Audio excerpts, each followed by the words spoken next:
அஞ்சிலே ஒன்று பெற்றான் அஞ்சிலே ஒன்றைத் தாவி அஞ்சிலே ஒன்றாக ஆரியர்க்காக ஏகி அஞ்சிலே ஒன்று பெற்ற அலங்கை கண்ட அயலார் ஊரில் அஞ்சிலே ஒன்றை வைத்தான் அவனம்மை அழைத்து காப்பான். ஓம் அனுமந்தாய வித்மகே வாயு புத்திராய தீமகே தந்துனோ மாருதி பிரச்சோத்யாத். ஓம் சுதர்சனாய வித்மகே மா ஜ்வாலாய தீமகே தன்ன சக்கர பிரச்சோத்யாத். ஓம் கருடாழ்வார் நமோஸ்துதே ஓம் கருடாழ்வார் நமோஸ்துதே ஓம் கருடாழ்வார் நமோஸ்துதே. யோகி ராம் சுரத்குமார் யோகி ராம் சுரத்குமார் யோகி ராம் சுரத்குமார். ஜெயகுரு ராயா. உலகெங்கிலும் வாழ்ந்து கொண்டிருக்கும் நேயர்களுக்கு டாக்டர் சைதை ராஜாவின் அன்பான வணக்கங்கள். நாம் இப்பொழுது இந்த எபிசோடில் சனி பகவான் கும்பத்தில் வக்ரகதி அடைகிறார். 19/6/2024 முதல் 4/11/2024 வரைக்கும் வக்ரகதி அடைகிறார். 140 நாள் சுமார், அதாவது ஆனி 5 முதல் ஐப்பசி 18 வரைக்கும். இந்த சனி பகவான் வக்ரம் பெறுவதால் 12 ராசிகளுக்கும் எப்பேற்பட்ட பலனை வழங்கப் போகிறது ஒவ்வொரு ராசியாக என்பதை பார்க்கலாம் வாங்க. சங்கடம் தீர்க்கும் சனி பகவானே மங்களம் பொங்க மனம் வைத்தருள்வாய். சச்சரவின்றி சனீஸ்வர தேவே இச்சகம் வாழ்க இன்னருள் தாத்தா. சனி பகவான் அப்படின்னு சொன்னாலே நிறைய பேருக்கு ஒரு அலர்ஜி மாதிரி, ஐயோ ஒரு பயம், சனி பேச்சு நமக்கு பிரச்சனை ஆகிடுமோ அப்படிங்கிற ஒரு நிலையில் தான் நிறைய பேர் இருக்காங்க. ஆனால் குரு பேச்சினாலே ஒரு சந்தோஷமாக இருக்காங்க அப்படிங்கிறத பார்க்க முடியுது. சனி பகவான் பொறுத்தவரையிலையும் இப்பொழுது கும்பத்தில் இருக்கார். கும்பத்தில் இருக்கிறத பற்றி பிரச்சனை இல்லை. அவர் நேர்கதியில் போயிட்டு இருந்தால் ஒரு பிரச்சனையும் இல்லை. எந்த ஒரு கிரகமோ சூரியனை வச்சு, அதாவது இந்த ராகு கேது சூரியன் சந்திரன் தவிர மற்ற கிரகங்கள் வக்ரகதி பெறுகின்றன. அப்படி வக்ரகதி ஒரு கிரகம் பெறும் பொழுது என்ன பலனை தரும்? இப்போது நேர்கதியில் ஒரு கிரகம் சஞ்சாரம் செஞ்சு போயிட்டுருக்கு அப்படின்னா அது நல்ல பலனை தரும். சில ராசிகளுக்கு அந்த இடம், அந்த எத்தனாவது இடம் அப்படிங்கிற ஒரு கணக்கு இருக்குது. சிலதுக்கு நல்லது செய்கிற இடத்துல நல்லது பண்ணக்கூடிய நிலை. இந்த சஞ்சாரம் நேர்கதியில் சஞ்சாரம் செய்யும் பொழுது நல்ல பலனை தரும்னு சொல்லக்கூடிய நிலை. ஆனால் அதுவே ஒரு கிரகம் வக்ரமாயிடுச்சுன்னா நல்ல பலனை தர வேண்டி இருப்பதால் அது கெடுபலனை தரும் அப்படின்னு சொல்கிறோம். ரிவர்ஸில் ரெட்ராக்ரேட் அப்படின்னும்போது ரிவர்ஸில் வரும்போது அந்த கிரகம் கெட்ட பலனை தரும். அதாவது ராகு கேது பயிற்சி, சனி பயிற்சி, குரு பயிற்சி, எல்லா பயிற்சியும் சொல்கிறீங்க சரி, இது என்னங்க வக்ர பயிற்சி அப்படின்னு நீங்கள் கேட்கலாம். இது வக்ர காலங்கள். சனி பகவான் 140 days வக்ரம் அடைகிறார். 140 நாளுங்கிறது கிட்டத்தட்ட ஒரு சுமார் 5 மாத காலம் ஆகிப்போகுது. 5×3=15. இப்போ அந்த 5 மாதம், அந்த 140 நாட்கள் சுமாருக்கு இந்த கிரகம் சனி பகவான் ஒவ்வொரு ராசிக்கும் எப்பேற்பட்ட பலனை வழங்குவார் அப்படிங்கிற ஒரு நிலைக்கு தான் நம்ம சொல்லியிருக்கோம். இந்த சனி பகவான் வக்ரம் அடையும் தேதி 19/6/2024 சதய நட்சத்திரம் 3ஆம் பாதம் சென்றுட்டுருக்கு. ஆனி மாதம் 5ஆம் தேதி வக்ரம் அடைகிறார். புதன்கிழமை மாலை சுமார் 3:09 மணி அளவில். இந்த வக்ரம் 140 days வக்ரம் அடைஞ்சு பலனை தரார் அப்படின்னும்போது யாருக்கெல்லாம் இந்த சனி பகவான் கெடுபலன் தராரோ அவங்களுக்கெல்லாம் நல்ல பலன் தருவார் அப்படிங்கிற ஒரு நிலை. யாருக்கெல்லாம் பார்த்தீங்கன்னாக்கா இந்த சனி பகவான் 3/6/11 கோச்சார ரீதியாக ஒரு ராசிக்கு சஞ்சாரம் செய்யும்போது அற்புதமான பலனையும் வாரி வழங்குவார். அப்போ அதுவே ரெட்ராக்ரேடு வக்ரமாகி போச்சுன்னா அப்போ ஆப்போசிட்டு பலன், எதிர்மறை பலனை தரக்கூடிய நிலை. சரி, இந்த சனி பகவான் வக்ர நிவர்த்தி எப்போ அடைகிறார் சாமி அப்படின்னா 4/11/2024 திங்கட்கிழமை மாலை சுமார் 3:20 சதய நட்சத்திரம் 1ஆம் பாதத்தில் ஐப்பசி 18ஆம் தேதி வக்ர நிவர்த்தி பெறுகிறார். இந்த சனி பகவான் பொறுத்தவரையிலையும் 3, 6, 11 ஆகிய இடங்களுக்கு வரும்பொழுது அற்புதமான பலன்களை வாரி வழங்கும்னு சொல்லியிருக்கோம். இப்போது சிலருக்கு இந்த சனி பகவான் கெடுபலனை தருகிறார் என்று உதாரணமாக எடுத்துக்கொண்டால் கடக ராசிக்கு 8ஆம் இடத்துல அஷ்டமத்தில் சனி. இப்போது சனி ரெட்ராகிராட் ஆகிட்டார், வக்ரம் அடைஞ்சிட்டார். என்ன பலனை தருவார்? மைனஸ் இன்ட்டு மைனஸ் ப்ளஸ் அப்படின்னு சொல்லிடலாம். அவர் முன்வீட்டு பலனை தருவார். 7 இருந்தால் என்ன பலனோ அந்த பலன். ஆனால் அஷ்டமத்து சனியினுடைய பலன் கண்டிப்பாக இருக்காது அப்படின்னு ஒரு உதாரணத்துக்கு நம்ம சொல்ல முடியும். சரி, இந்த 19/6/2024 அன்று கிரகங்களுடைய நிலைகளை பார்ப்போம். மற்ற கிரகங்கள்: செவ்வாய் பகவான் மேஷத்தில், குரு பகவான் ரிஷபத்தில், சூரியன் புதன் சுக்கிரன் மிதுனத்தில், கேது பகவான் கன்னியில், சந்திர பகவான் விருச்சிகத்தில், சனி பகவான் கும்பத்தில், ராகு பகவான் மீனத்தில் சஞ்சாரம் செய்கிறார் இந்த 19/6/2024. இப்போ இந்த சனி பகவான் பொறுத்தவரையிலையும் ஒவ்வொரு ராசிக்கும் 12 ராசி இருக்கு இல்லையா? ஒவ்வொரு ராசிக்கும் வக்ரம் பெறும்பொழுது எப்பேற்பட்ட பலனை இந்த கிரகம் வழங்க போகிறது இந்த 140 நாளும் அப்படின்னு பார்க்கலாம் வாங்க. துலா ராசி காலபுருஷனுக்கு 7வது ராசி. சுக்கிர பகவான் ஆட்சி பெறும் வீடு. இப்பொழுது சுக்கிர பகவான் இந்த 19/6/2024 9ஆம் இடம் என்று சொல்லக்கூடிய மிதுனத்தில் அமர்ந்திருக்கிறார். சித்திரை 3, 4 பாதங்கள், சுவாதி விசாகம் 1, 2, 3 பாதங்கள் உள்ளடக்கியது இந்த துளாராசி. துளாராசி அன்பர்கள் ரொம்ப நளினமானவர்கள், சுக்கிரனுடைய ஆதிக்கம் நிறைந்தவர்கள். தானும் சரியாக இருக்கணும், அடுத்தவங்களும் சரியாக இருக்கணும்னு நினைக்கக்கூடியவர்கள் அல்ல. அடுத்தவங்க எப்படி போனால் பரவாயில்ல, ஆனால் நான் ரொம்ப கரெக்டாக இருப்பேன், ரொம்ப நேர்மையாக இருப்பேன், பர்ஃபெக்டாக இருப்பேன்னு சொல்லக்கூடிய ஒரு அன்பர்கள் துளாராசி அன்பர்கள். இவங்களுக்கு இந்த சனி வக்ரம் பெறுகிறார் இல்லையா, 140 டேஸ் 19/6/2024 4/11/2024 வரைக்கும் இந்த சனி வக்ரம் பெறுவது சாதகமாக பாதகமாக பார்க்கலாம் வாங்க. அதாவது இந்த துலாத்துக்கு 5ஆம் இடத்துல சனி இருக்கார், நல்ல இடம் தான், புண்ணிய சனி. பாக்கி அதாவது பூர்வ புண்ணிய ஸ்தானத்தில் சனி பகவான் இருப்பது சிறப்பு.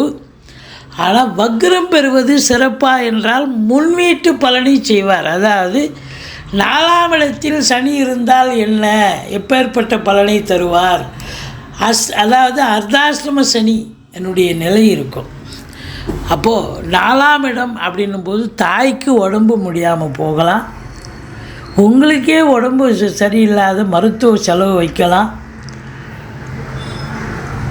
உடம்பு அதாவது கை கால் வலி, ஒரு 50-60 வயசுக்கு மேலே இருக்கிறவங்களுக்கு கை கால் வலி, முட்டு வலி, முதுகு வலி, இந்த பிசியோதெரப்பி போய் இது பண்ணுறதுக்கான ஒரு நிலை, இப்படி நடக்க முடியாது, கை காலை நீட்ட முடியாது, லாங் ட்ராவலிங் போக முடியாது அப்படின்ற அளவுக்கு இருக்கும்.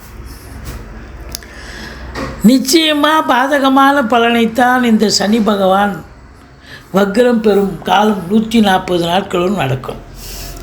அப்போ சனி பகவானை வழிபாடு செஞ்சுக்கிங்க, ஓரளவுக்கு தலைக்கு வர்றது தலைப்பாயிட போகும். இந்த 4ஆம் இடம் என்பது தாய்க்கும் உடம்பு முடியாது, வண்டி வாகனங்கள் திடுதுப்புன்னு செலவு வைக்கும். வண்டி போயிட்டே இருக்கும், சவாரி கிடைக்கிற மாதிரி கிடைக்கும், பாதியில் நின்று போய் பழுதாகும். பழுதாகிற செலவு ப்ளஸ் மன உளைச்சல் எல்லாம் இழுத்து போட்டு ரொம்ப டென்ஷன் ஆகிடுவீங்க. உங்களுக்கே உடம்பு சுகம் இல்லாமல் போயிடும். வீட்டுக்கு மெயின்டெனன்ஸ் செலவு கூடும், ரொம்ப டென்ஷன் ஆகிடுவீங்க. எதை பண்ணுறது எதை பண்ணக்கூடாதுன்னு ஒரு நிலைப்பாட்டை எடுக்க முடியாத தருணமாக ஆகிடும். அதாவது வண்டி வாகனங்கள் செலவு வைக்கும், வீட்டுக்கு செலவு வைக்கும். வீட்டில் திடீர்னு ஒயரு பற்றிக்கிச்சு, ஒயர் மாற்றணும், இல்லை ப்ளம்பிங்கு குழாலாம் உடஞ்சி போச்சு வேறு மாற்றணும். இல்லை டோர் போயிடுச்சு, டோர் மாற்றணும், இப்படி பலதரப்பட்ட பிரச்சனைகள் வரக்கூடும். எது ரொம்ப ரொம்ப எசென்ஷியலோ அதை மட்டும் எடுத்து செய்யுங்க. மற்றபடி தேக ஆரோக்கியத்தில் ரொம்ப அக்கறை தேவை. அதுவும் 50 வயசுக்கு மேலே இருக்கிறவங்க கண்டிப்பாக தேக பயிற்சி போகணும்.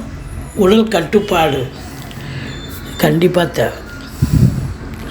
ஏன்னா இந்த சனி பகவான் ரொம்பவும் பிரச்சனையை பண்ணுவார். அர்த்தாசிரம சனி அப்படிங்கிற ஒரு கான்செப்ட் இருக்கிறதால முதல்ல உடம்புக்கு ஏதாவது மருத்துவ செலவு, அசுப செலவு, திரும்பி வராத காசு கண்டிப்பாக இருக்கும்.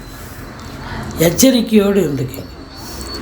இந்த சனி பார்வை அப்படின்னும் பொழுது எங்கே பார்க்குறார் அப்படின்னா 7ஆம் வீட்டை மேஷத்தை பார்க்குறார். 7ஆம் இடம் என்பது நண்பர்களுக்கும் உங்களுக்கும் கருத்து வேறுபாடு வரும். நண்பர்கள் புரிஞ்சிக்க மாட்டாங்க. கூட்டு தொழில் செய்வீங்க, கூட்டு தொழில் செய்கிற இடத்துல கூட்டாளிகளுக்கும் உங்களுக்கும் பிரச்சனைகள் வரும். எச்சரிக்கையாக இருங்க. அது மட்டுமா, கணவன் மனைவியிலேயே கருத்து வேறுபாடு வரும். இது ரொம்ப ரொம்ப அவசியம். விட்டு கொடுத்து போகணும். கணவன் மனைவியிடையே கருத்து வேறுபாடு வருது அப்படின்னு சொன்னால் விட்டு கொடுத்து போனால் தான் வாழ்க்கை கெட்டு போகாது. இல்லைன்னா மற்றவங்க பார்த்து ஏளனப்பா பண்ணுற அளவுக்கு சிரிப்பாக சிரிச்சிடும் வாழ்க்கை. அதனால் 7ஆம் வீட்டை சனி பார்ப்பதால் நீங்கள் எங்கே வேணால் போங்க, போகிற இடம்லாம் உங்களுக்கு எதிர்ப்பாக தான் இருக்கும். வேலை பார்க்குற இடத்துல எதிர்ப்பு, எதிர் வீடு, பக்கத்து வீடு, அக்கம் பக்கம், இல்லை அன்னோன் பிளேஸ் எங்கேயாவது போகிறீங்க, அங்கேயும் பார்த்தா புருவனி அவன்லாம் ஒருத்தர் சண்டைக்குன்னு தயாராக இருப்பான். அதனால் உங்களை பொறுத்த வரலையும் ரொம்ப ரொம்ப எச்சரிக்கை தேவை. சமூகத்தில் அவப்பெயர் கூட ஏற்படலாம். அதனால் ரொம்ப விழிப்புணர்ச்சி தேவை. சனி பகவான் அடுத்தது 11ஆம் இடத்தை பார்க்கிறார். ஒரு தொழில் பண்ணுறீங்க, லாபத்தை எதிர்நோக்கி தான் ஒரு தொழிலை பண்ணுறீங்க. இப்போ லாபம் கிடைக்கணும்ல. இந்த நடைபாதை, தெருவோர வியாபாரம், இந்த சில்லறை வியாபாரிகளுக்கெல்லாம் நல்ல லாபம் கிடைக்கும், அன்னன்னைக்கு வரும். ஆனால் கொஞ்சம் பெரிய லெவலில் பிஸ்னஸ் பண்ணுறவங்க, ஒரு கம்பெனி வச்சு நடத்துகிறவங்களுக்கு லாபம் ஏற்றளவில் இருக்கும், கைக்கு வருவதில் காலதாமதம் ஆகும். மூத்த சகோதரத்துக்கும் உங்களுக்கும் பிரச்சனைகள் வரலாம். எண்ணிய செயல் ஈடேறுவதில் ஃபஸ்ட் அட்டெம்ப்டில் ஜெயிக்கிறது கஷ்டங்க, செகண்ட் அட்டெம்ப்டில் ஜெயிக்கலாம். திருமணம், முதல் திருமணம் முறிவு ஏற்பட்டு 2வது திருமணத்திற்காக காத்திருப்பவர்களுக்கு இன்னும் காத்திருக்க வேண்டிய அவசியம். தள்ளிக்கிட்டே போகும். என்னையா நம்ம ஃபோன் போட்டால் எடுக்க ரெஸ்பான்ஸே பண்ண மாட்டுறாங்களே, இல்லை வேணும் வேணாம் ஏதாவது ஒரு எஸ்ஆர்னோ பதிலாவது வருமா, வரமாட்டேங்குது அப்படின்னு ரொம்ப வருத்தப்படக்கூடிய 11ஆம் இடம் மூத்த சகோதரத்துக்கும் மூத்தவங்களுக்கும் உங்களுக்கும் கருத்து வேறுபாடு வரும். அது சகோதரியாக இருக்கட்டும், சகோதரியாக இருக்கட்டும், யாராக இருந்தாலும் பிரச்சனை தான். 2ஆம் இடத்தை குரு பார்க்குறார். வருமானம் வர்ற மாதிரி இருக்கும், தடை ஏற்படும். குடும்பத்துலேயும் சண்டை சச்சரவு. உங்கள் சொல்லுக்கும் செயலுக்கும் மதிப்பு மரியாதை இருக்காது. ஒரு சொல் எடுபடும், ஒரு சொல் பிரச்சனையாயிடும். ஒரு சொல் கொல்லும், ஒரு சொல் வெல்லும். அதனால் மிகுந்த எச்சரிக்கை தேவை. இது சனி பகவானுடைய நிலைப்பாடு. சனி வக்ரம் அடைகிறதால சரியில்லாத சூழல். 140 நாளும் எச்சரிக்கையாக இருக்கணும். சனிக்கு பிரீத்தி பண்ணுங்கள், வழிபாடு பண்ணுங்கள். அடுத்தது குரு எடுக்கிறோம். குரு இது நாள் வரைக்கும் 7ஆம் இடத்துல இருந்து 8க்கு போயிட்டார். சரி, 8ஆம் இடத்துல குரு ஸ்தான பலம் இல்லை என்றாலும் பார்வை பலம் நல்லது நடக்கக்கூடிய ஒரு குரு. பாருங்கள், 12ஆம் வீட்டை குரு பார்க்க போகிறார். 12ல் ஏற்கனவே கேது இருக்கார். ஞான மார்க்கத்தில் மனசு போகும். ஆன்மீகத்தில் ஈடுபாடு அதிகரிக்கும். ஆலய வழிபாடுகள், தீர்த்த யாத்திரைகள், கோயில்களாக போவீங்க. வெளியூர் மட்டும் இல்லை, வெளி மாநில வெளிநாடு கூட போயிட்டு வரக்கூடிய நிலை ஏற்படும். அப்படி சென்று வந்தாலும் ஆத்ம திருப்தியும் சந்தோஷமும் கிடைக்குமா? கண்டிப்பாக கிடைக்கும். செலவினங்கள் ஏற்பட்டாலும் கண்டிப்பாக சுப செலவுகள் தான் அதிகமாக ஏற்படும். அசுப செலவுக்கு கொஞ்சம் கம்மி தான். ஏன்னா உடம்பு முடியாமல் போகும், செலவு வைக்கும்னு நம்ம சொல்கிறோம் இல்லையா. இந்த குரு பார்க்குறதால ஓரளவுக்கு குருவின் நன்மையால் நல்லது நடக்கும். இந்த 2ஆம் இடத்தை குரு பார்க்குறது ரொம்ப சிறப்பு. ஓரளவுக்கு நீங்கள் சூதனமாக நடந்து சுதாரிப்பாக இருந்து சாதிக்கக்கூடிய ஒரு நிலை வந்தாச்சு. குரு 4ஆம் இடத்தை பார்க்குறார். அப்போ ஓரளவுக்கு நிலைமைகள் சமாளிக்கப்படும். தாய்க்கு உடம்பு முடியல, ஆஸ்பத்திரி இட்டு போய் சரியாகி வீட்டுக்கு எட்டாந்துருவீங்க. வண்டி வாகனம் செலவு வைக்கும், பரவாயில்ல, எல்லாம் முடிஞ்சு வீட்டுக்கு நல்லபடியாக எட்டாந்தாச்சு. ஓரளவுக்கு மறுபடியும் சவாரி போகுது. உங்களுக்கு வீட்டுக்கு மெயின்டெனன்ஸ் செலவு வரும். உங்களுக்கோ நீங்களே மருத்துவ செலவு வைக்க வேண்டிய சூழ்நிலை ஏற்பட்டாலும் சரி, குரு பார்வை இருப்பதால் ஓரளவுக்கு நிலைமைகள் சமாளிக்கப்பட்டு இறுதியில் ஓரளவுக்கு சந்தோஷமாக இருக்கக்கூடிய நிலை. இப்போது ராகு பகவான் எடுத்துக்கிங்க. இந்த ராகு பகவான் நல்லது செய்வாரா அப்படின்னு பார்த்தீங்கன்னாக்கா, இந்த ராகு பொறுத்தவரையிலையும் 6ஆம் இடத்துல இருக்கார், கேது 12ல் இருக்கார், குரு பார்வையில் இருக்கார். கேது நல்லதே தான் செய்வார். 12ல் கெட்டவன் கெட்டிடும் ராஜயோகம். அதனால் ஒன்று கேது குரு பார்வையில் இருக்கிறதால குரு கேது காம்பினேஷன் கோடீஸ்வர யோகம்னு கூட சொல்லலாம், நல்லது நடக்கக்கூடிய நிலை. ஆனால் ராகு 6ல் இருக்கார், நல்லது சூப்பரான இடங்க. ராகுக்கு இருக்கிற இடங்கள்லேயே அற்புதமான இடம் 6ஆம் இடம். 6ல் ராகு உட்கார கொடுத்து வைக்கணும். நீங்கள் அதுவும் இந்த மீன ராகு சூப்பராக அற்புதமான பலனை தரக்கூடிய நிலை. எதிரிகள் ஓடி ஒளிவார்கள். கடன் சுமை படிப்படியாக குறையும். கோர்ட்டில் கேஸ் எதாக இருந்தால் சாதகமாக தீர்ப்பு வரும். வெளியூர் வெளிநாட்டு பயணம், அந்நிய பொருளாதாரம், இம்போர்ட்டிங் எக்ஸ்போர்ட்டிங் பிஸ்னஸ் பண்ணக்கூடியவர்களுக்கு electronical goods, laptop, computer, electrical, அதாவது இந்த இதுபோல் ப்ரொடக்ஷன் அண்டு சேல்ஸ் சர்வீஸில் இருக்கிறவங்களுக்கும் சரி அற்புதமான காலம். ராகு ஒரு அளப்பரிய பலனை கொடுக்க தயாராக இருக்கார். 500 ரூபாய் எதிர்பார்க்குற இடத்துல 5000 ரூபாய் கட்டே கிடைக்கும். அந்த அளவுக்கு தொழில் ரீதியாக நல்லது செய்வார். பிள்ளைகளுடைய தேடல்கள் என்பது வசப்படும். அவங்க எக்ஸாம் எழுதுகிறாங்க, யூனிவர்சிட்டி எக்ஸாம் எழுதுகிறாங்க, நீட் எக்ஸாம் எழுதுகிறாங்க, வேலைக்காக எக்ஸாம் எழுதுகிறாங்க, கண்டிப்பாக சக்ஸஸ் ஆவாங்க, சாதிப்பாங்க அப்படின்னு சொல்லலாம். ஸோ ராகு கேதுக்கள் சாதகமாக இருக்கின்றன. குரு ரொம்பவும் சாதகமாக இருக்கார். ஆனால் சனி பகவான் பாதகமான சூழ்நிலையில் இருப்பதால் சனி பகவானை வழிபாடு செய்யுங்கள். இந்த 140 நாளும் உடம்பு தேக ஆரோக்கியத்தில் அக்கறை தேவை. வண்டி வாகனங்கள் செலவு வைக்கும். தாய்க்கு தேக ஆரோக்கிய குறைவு ஏற்படும். வீட்டுக்கு செலவுகள் அதிகமாக இருக்கும். எச்சரிக்கையோடு இருங்க. மற்றபடி குறை ஒன்றும் இல்லை.